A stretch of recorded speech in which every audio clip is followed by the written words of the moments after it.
Ready na ba? Ready na ba kayo? Ready na. Ready na ba kayo? Kayo ba? Ready na. Kasi pag kayo niligaw ng tikbalang namin, Nako! ewan ko na lang sa inyo. Teka, di pa tikbalang eh. Shark boy pala. Shark balik pa lang. Hello Dance Universe, it's Coach Ale again and I'm with Coach Dustin. Tapyasa namin ngayon Crump for Jasmine and Joker.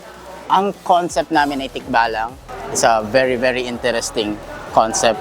And syempre with the help of Coach Dustin, maganda yung pyesa.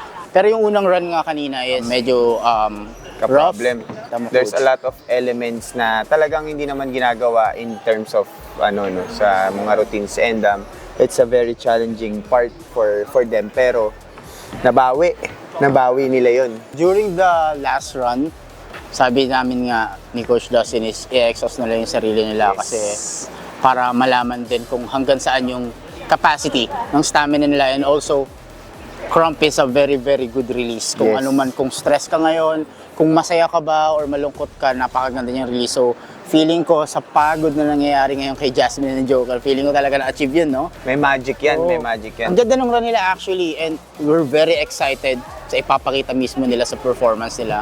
Papanalo talaga nila to. So tara, puntahan natin sila. Check natin kung kamusta ba sila after their run. Hoy, Ayun, Ayun. Kamusta? kamusta kayo? Sige. Less Speechless. pa rin. Very proud. But may emotional side pa rin. Yeah. And I think that's the part of Crump na hindi na-expect ng marami. Sobrang ganda nung second run, although we encountered a lot of problems nung mga umpisa.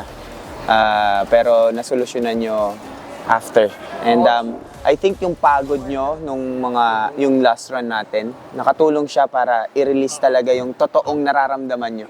Which is, that's Crump supposed to be, no? Yung release of raw and natural emotion. Yeah. Good job! Yes, I'm proud. Guys, Proud thanks, kami. Coach. Sobra. Nakaka-proud. On the floor.